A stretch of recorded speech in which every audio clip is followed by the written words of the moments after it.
폐쇄병동에 딱 입원되기 직전에 입원되는 과정, 그러니까 어떤 과정을 거쳐서 입원이 됐는지가 약간 궁금한 것 같아요. 네. 그 병원에 간 이유는 입원하기 위해서 간 게 아니라 나의 어떤 진단을 알고 싶어서 간 거지 단순한 궁금증 해소를 위해서 간 거였어요. 그러니까 치료받고 싶어서 간 게 아니었는데 이제 제가 거기까지 생각이 미치지 못하는 상태니까 가면 의사를 만나고 너 뭐다 라고 바로 얘기해 줄 거라고 아주 유아틱한 생각을 갖고 거길 간 거예요. 딱 하나의 그 목표를 가지고. 영등포에서 119를 불렀고 내가 뭐 이 대학교를 다니고 지금 내가 조현병인 것 같고 나는 청량리 정신병원에 가고 싶다라고 얘기를 했는데 이제 그분들이 보시기에 제 나름의 제 모습이 응급 상황으로 보여졌던 것 같아요. 왜냐하면 계속 배회하고 있고 이런 것들을 아니까 집에 안 들어가고 일주일이 넘게 계속 바깥에 돌아다니고 있으니까. 일주일 동안 돌아다녔어요? 네, 집에 들어가지 않았고 네, 계속 돌아다니고 막 친구 만났다가 나 지금 또 가봐야 될 때가 있어요. 또 딴 데 가버리고. 제가 놀이터 쪽에 이제 있었고 그랬더니 정말 영화의 한 장면처럼 흰 가운 입고 안경 쓴 좀 키가 작은 나이가 좀 지긋이 드셨던 의사가 걸어오더니 눈에다가 이 약간 뭐라 하지? 빛 같은 네, 빛을 딱 쏘고 네, 이렇게 해가지고 눈 이렇게 한 다음에 빛을 딱 쏘고 입원시키세요 이 한마디였어요. 그 한마디였는데 이제 제가 막 안 간다고 몸부림을 치니까 같이 있던 경찰관들이랑 좀 나름의 유대가 쌓였었어요. 그때 당시에 그분들이 되게 요새 뉴스에서 나오는 것처럼 되게 난폭한 경찰관분들이 전혀 아니셨어서 시간들을 보냈었으니까 그분들을 저는 나름 믿었고 그분들이 네가 원하는 걸 하게 해줄 테니 경찰차에 타라고 했거든요. 그래서 저는 또 믿었어요. 차에 탔는데 그대로 병원 로비로 갔어요. 이게 안 네, 문이 안 열리니까 경찰차는 여기서 열 수가 없어요. 네, 이제 나중에 알았죠. 속았다고. 그러니까 그 아주 짧은 거리였는데 제가 너무 난동을 피우니까 차를 타고 그대로 로비로 들어갔고 로비에서 이제 바깥에서 문이 열리면서 이제 그 보호사분들이 저를 남자분들이 와서 팔다리를 다 붙잡고 그대로 이제 끌려갔죠. 여기가 제가 묶였던 데인데 이렇게 해서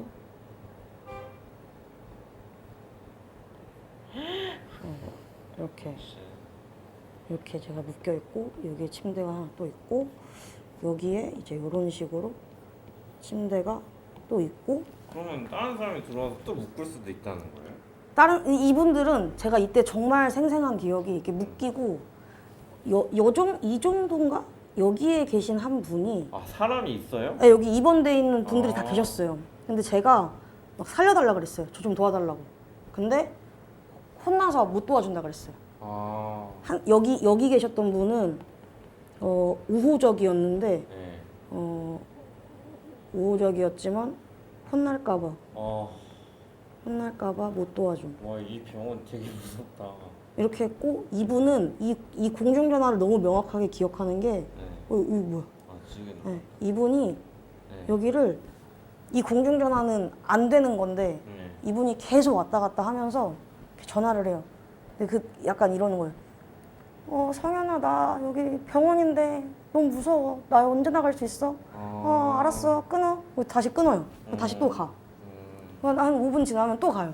성현아 아까 전화했잖아. 나 너무 무서워. 왜 내 이름을? 근데 아마 당사자가 무서웠나 보다. 제가 이때 이거 한 번 풀어요 제가. 필사적으로. 이걸 풀었는데 풀자마자 와가지고 다시 묶더라고요. 근데 제가 이때 딱 들어오고 나서 와 이거 진짜 정신병원이고 난 이제 죽었다.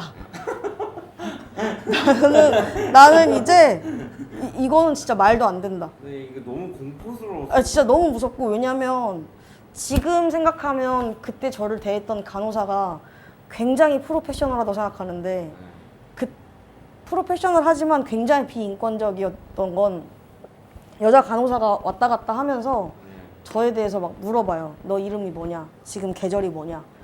뭐 이런 약간 정신증인지 아닌지 구분해내는 그런 질문들을 몇 개를 날리고 막 대답을 하는데 전 나가고 싶으니까 화장실 가고 싶다고 계속 거짓말을 했는데 여기서 싸세요 이러더라고요. 그래서 네? 이랬더니 여기서 싸시라고요. 여기서 어떻게 싸요? 그럼 판 받쳐드려요? 이러더라고요. 그러니까 어찌 보면 그 사람들의 입장에서 도망갈 거 아니까 굉장히 프로답게 대응했겠지만 너무 비인권적이잖아요. 그 상태에서 이제 주사를 한 대 맞고 버텼죠. 이게 잠들면 난 이제 끝이다. 근데 그렇게 2방까지는 확실하게 버텼고 근데 이게 뭔가 흐릿해지고 뭔가 느낌이 아예 그냥 기억이 날아갔어요. 딱 참다가 그래서 3방인지 4방인지 기억이 안 나는 거예요. 그 어느 순간 되니까 바로 거의 기절. 그래서 제가 여기서 하루를 입었는지 이틀을 입었는지를 모르는 거예요. 여기 밥맛은 어떤가요? 밥맛은 기억 안 나는데 제가 진짜 느낀 건 남의 밥을 정말 많이 탐하더라고요. 그러니까 특히 아침 식사가 나오면 네. 잠자느라 안 나오시는 분들이 있어요. 네. 그럼 매번 안 나오는 사람들이 있거든요. 네. 예를 들면 손성현이라는 사람이 안 나오는 걸 알면 네. 그 사람의 식판이 주요 그 가져가는 대상이 돼요. 왜냐하면 여기는 말 그대로 폐쇄병동이라서 다 제한돼 있으니까 간식도 못 먹는 간식 시간이 항상 매일 저녁 시간에 있어요. 근데 그것도 내가 딱 산 거 딱 한 가지만 먹을 수 있어요. 2가지는 못 사요. 네. 한 가지만 살 수 있고 그 한 가지를 사는 것도 네. 나를 여기다가 보낸 가족들이 이 약간 감옥으로 치면 영치금처럼 넣어주거든요. 영치금. 그게 떨어지면 못 사 먹어요. 그렇게 저녁 시간에 간식을 먹을 수 있고 밥도 내 밥 말고는 더 받을 수 있는 개념이 아니니까 남의 밥을 막 미친 듯이 사람들이 그걸 가져가고 이러길래 왜 이 사람들은 이렇게 걸신 들린 것처럼 이러지? 했는데 보름 지나니까 저도 똑같이 그러고 있어요. 좀 외곽 지역에서 2번 의사 따라서 폐쇄병동 갔었을 때는 그 흡연실이 있었어요. 그래서 그 관리사 남자가 자 모이세요. 하루에 4번 정도 자 모이세요 해요. 그럼 줄을 서가지고 흡연할 수 있는 어떤 밀폐된 공간으로 들어가서 담배를 5분 정도 시간을 주는 거예요. 몇 가치를? 그때 담배를 최대한 빨리 펴야 되겠다는 것 때문에 지금까지도 습관이 남아있거든요. 그래서 그때 아마 3-4가치 폈던 것 같아요. 엄청 한 빠르게. 번에? 예. 그래가지고 그러고 또 들어갔다가 담배 피는 시간만 계속 기다리고. 계속 병원에서 폐쇄병동에 입원했는데 아팠던 경험이네. 다른 뭔가 약간 감기라든지 뭔가 몸살, 장염 저는 없었어요. 저는 변비인 줄을 몰랐어요. 저도 변비예요. 그러면 저도. 그럼 그걸 또 처방약을 또 주나요? 그 부작용에 해결하는 약을? 저는 그 똥이 안 나오는 게 약부작용이라고 인지를 못했어요. 설명을 안 해줬어요? 의사가 설명도 뭐 거의 안 하기도 하고 음. 변비라고 제가 얘기를 안 했더라고요. 기억해보니까. 근데 이제 대학병원 같은 데서는 그 약 부작용이나 약 작용에 대한 걸 알려달라고 요청을 해야만 주거든요. 정신병원 같은 경우도 약이 무슨 이름인지 네. 그 환자가 솔직히 자기의 생계를 위해서 혼자 사는 환자들을 위해서는 그 환자가 자기가 무슨 약을 먹고 몇 알씩 먹어야 되는지를 확인해야 되잖아요. 네. 근데 그거 자체에 대해서 설명이 전혀 없으니까 그러니까 그냥 먹으라고 하면 먹어야 되고 안 먹으면 또 강제로 먹이고 이런 게 있으니까. 그렇게 되면은 내가 약간 증상인지 이게 약물 부작용 때문에 헷갈리지 않아요? 뭔가 그쵸, 헷갈리죠. 모르는 거죠. 아예 모르는 거죠. 아예 헷갈리기도 하고 모르기도 하고 거의. 변비는 되게 흔한 부작용인데 네. 약을 먹으면서 흔한 어떤 부작용들이 있는지 먼저 사전에 설명을 잘 안 해주니까 저는 그때 태어나서 그런 복통을 느껴본 적이 없어서 배가 많이 아팠어요. 네, 저는 떼굴떼굴 굴렀어요. 밤에. 그래서 어떻게 됐어요? 근데 그래서 밤에 이제 그 사람들도 이게 뭔지 모르고 일단 배가 진짜 미친 듯이 아파가지고 근데 또 보호자가 없으면 또 안 된다 그래서 그 밤에 엄마가 왔고 그래서 다른 병원의 응급실로 가게 됐어요. 아, 저는 그런 일도 있었어요. 그러니까 저희 병동 안에서 여자 남자가 둘이 눈이 맞아가지고 어떤 스킨십을 한다거나 이런 것들로 문제가 되기도 했었거든요. 스킨십을 하면 안 돼요. 거기는 이제 남자 여자랑 서로 안 돼, 분리돼요. 네, 안 돼 있어요. 완전. 그래서 하루는 제가 아침에 일하는데 간호사가 저를 독방에 불러가지고 유선 씨 어제 누구누구랑 CCTV에 찍힌 걸 봤다. 스킨십 하지 않았냐. 그걸 물어봐요. 네. 취조하듯이. 네. 목격자. 마치 잘못했다는 듯이. 아 유선이 잘 뭔가. 근데 저는 그런 적이 없거든요. 아. 저는 그런 적 없고 잘못 보셨어요라고 얘기했는데 결국 다른 사람들이 그렇게 일이 있었던 거예요. 근데 그러니까 유선을 의심한 거군요. 네네네. 근데 막 병실 안에서의 연애나 이런 것들이 이렇게 비일비재하거든요. 조금씩이라도 있어요. 근데 이제 그거를 어떤 방식으로 바라보느냐가 의사랑 간호사가 어떻게 이끌어 나가느냐가 되게 중요한데 무조건 허용 안 되고 절대 안 되고 그리고 그런 일을 했으면 잘못한 거고 이런 식으로 계속 이야기가 되다 보니까 그래서 되게 한편으로는 좀 난 그런 적이 없는데라고 억울하기도 하더라고요. 왜 나한테 이렇게 얘기를 하지라는 생각도 들고 새벽에도 그 잠이 안 오고 그러면 거실에 나가 있으면 관리사가 위에서 아래로 내려와서 왜 잠 안 자냐고 빨리 들어가라고 왜 안 자요?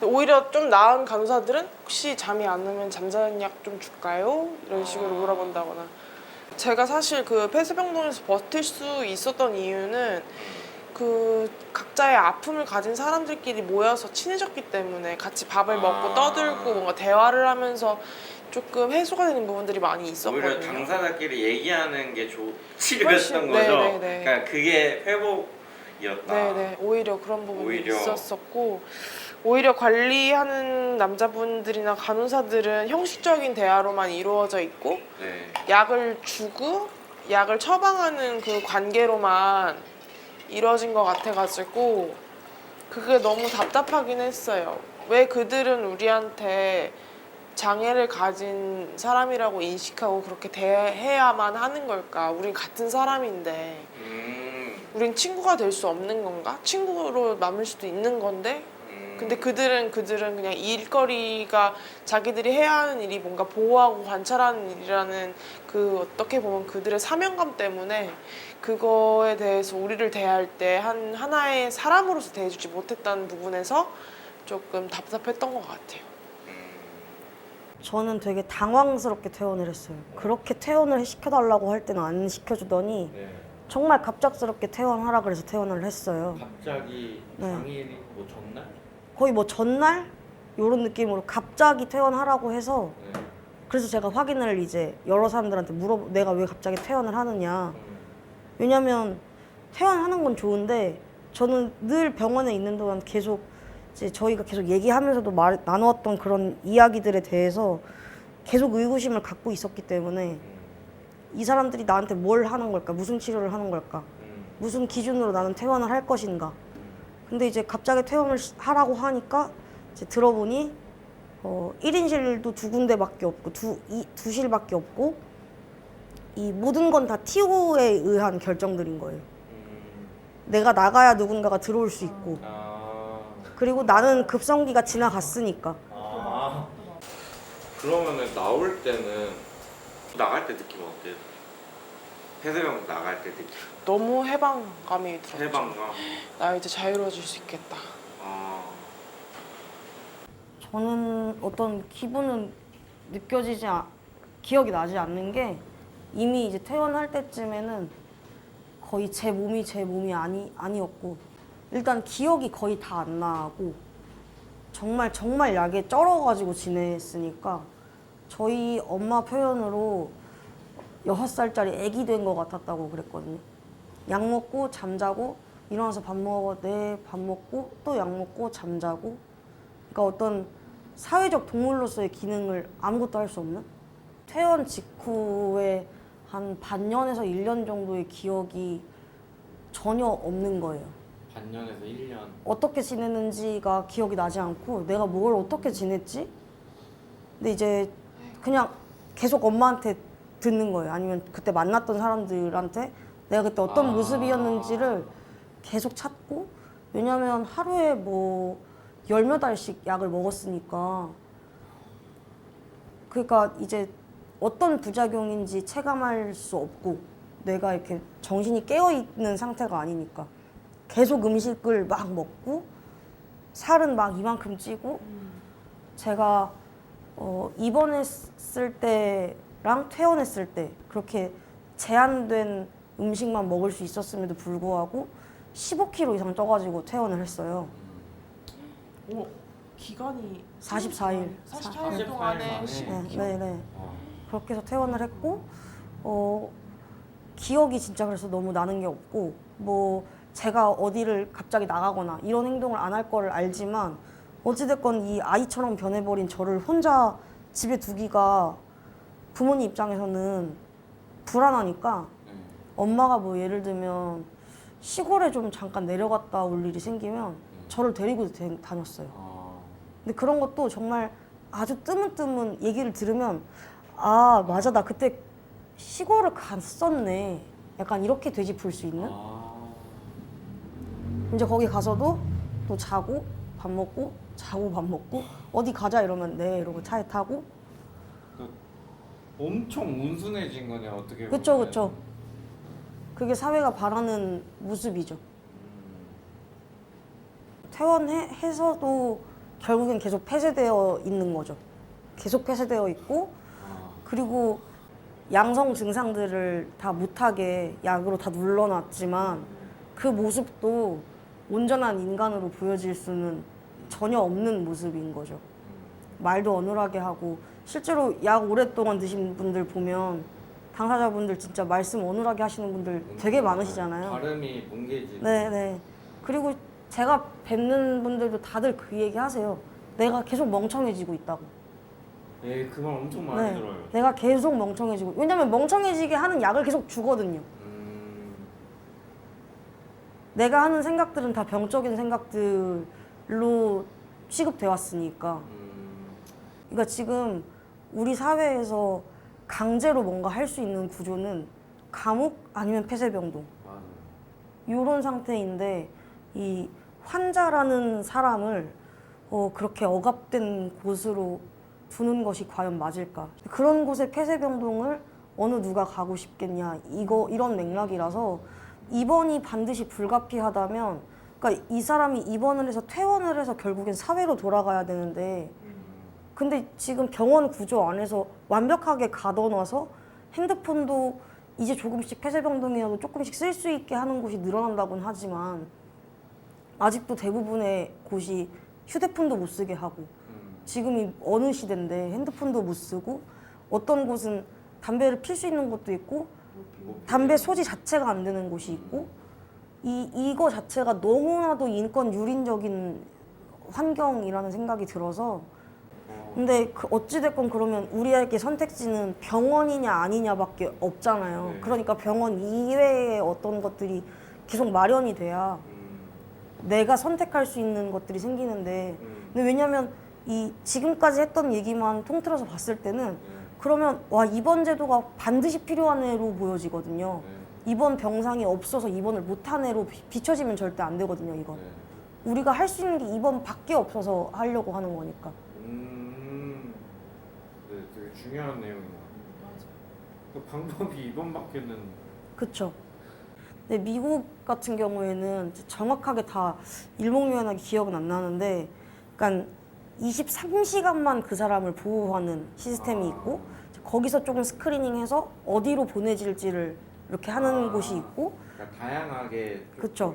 그 상태에 따라서 일주일만 있는 경우로 보내지거나, 아니면 조금 더 입원할 수 있는 곳이나, 뭐 지역사회에 있는 뭐 그룹홈 같은 곳으로 또 보내지거나, 이런 체계들이 일련의 이런 것들이 존재해서 그 사람의 상태에 맞춰서 어떤 서비스가 제공이 가능하지만 반면에 우리는 이 사람이 자퇴할 위험이 있네? 위기네? 그럼 무조건 병원. 조금 경하면 개방병동, 좀 더 세면 폐쇄병동. 이렇게 두 가지밖에 없는 거죠. 폐쇄병동을 선택할 수도 있겠다는 생각이 드는 건 예를 들면 자살 사고나 자살 충동이 너무 심한데 이러면 안 된다는 걸 알아. 근데 그냥 흔한 생각으로 폐쇄병동을 가면 이 모든 걸 저 사람들이 좀 막아줄 수 있지 않을까라는 기대감으로 또 갈 수도 있지만 그 정도의 기대감은 개방병동에서 충분히 충족될 수 있고 개방병동도 거기 그 병동마다 정해둔 시간이 되면 바깥으로 나가지 못해요. 밤이 되면. 네, 나가지 못하고 병동 안에 병실 안에 대부분 CCTV가 다 촬영하고 있고 화장실 이외의 공간은 자유롭지 않아요. 내 몸은 자유롭게 움직이지만 나의 행동 하나하나는 내가 인식하지 못하는 수많은 눈이 나를 보고 있기 때문에 네, 개방병동도 그렇게 개방되어 있지 않아요. 개방과 폐쇄의 어느 중간 지점이라고 생각하면 될 것 같아요. 그러니까 외출 갔다 올게요 보고하고 다녀왔어요 보고하고 외출 시간도 그리고 외출 횟수도 주치의의 처방이에요. 네. 외출도 처방인 거예요? 네, 주치의 처방이에요. 외출이 처방이야. 네. 그래서 처방이 안 나온 사람들은 맞네. 외출을 못 나가요. 그리고 처방이 충분히 나왔는데 시간을 지키지 않으면 처방이 바뀌는 거죠. 이 사람 지키지 못하니까 외출 시간 줄이세요. 외출 빈도 낮추세요. 그러니까 네, 개방병동도 그렇게 많이 개방되어 있지 않다. 네, 그래서 굳이 폐쇄병동을 가신다면 폐쇄병동은 저 생각할 때가 아니에요. 네, 그건 좀 안 그러셨으면 좋겠다. 웬만해서는 좀 스스로가 스스로를 관찰할 줄 아는 사람이 됐으면 좋겠다는 좀 생각을 해요. 내가 어떠한 망상이 떠올랐을 때 그거를 솔직하게 용기 내서 난 이런 생각을 했습니다라고 적을 수 있는 그 용기가 필요하거든요. 그런 것들이 쌓이고 쌓이다 보면 내가 이러한 상태들이었구나. 과거에 내가 놓쳤던 시간들이 이때는 이런 생각을 했었구나라는 걸 일기장 보듯이 볼 수 있는 게 되게 큰 자산이라고 생각하고 그걸로 약재료가 된다고 생각이 들거든요. 그래서 그 사람들한테 알려주고 싶고 뭔가 표현해주고 싶은 거는 내 증상에 대해서 부끄러워하지 말고 이것이 거짓이고 가짜고는 중요하지 않고 내가 들리는 게 무엇이고 보이는 게 무엇이고 이런 건지 좀 상세하게 남들이 보지 않아도 되니까 스스로가 정리해 나가면 그게 폐쇄병동을 들어가는 것보다 더 좋은 방법이라는 생각이 들었어요. 폐쇄병동이든 개방병동이든 제일 중요한 건 자의 입원으로 유지를 해야 정말 이제 폐쇄병동이 정말 괜찮을 거라 생각하고 들어갈 수도 있죠. 선생님 아까 말씀하신 것처럼. 근데 안 괜찮으면 내가 내 발로 나올 수 있게 그 마지막 결정권도 내가 반드시 가져야만 네, 그게 가장 꿀팁이 아닐까. 환자한테 권리가 주어지면 당사자한테 권리가 주어지면은 그쵸. 그 공간이 바뀔 수 있는 어떤 그쵸. 기회가 될 수도 있는 그쵸. 것 같아요. 네네. 와우. 마무리할까요? 마무리하죠. 하나, 둘, 셋. 잠시만요. 하나, 둘, 셋. 야. 고생하셨습니다. 고생하셨습니다.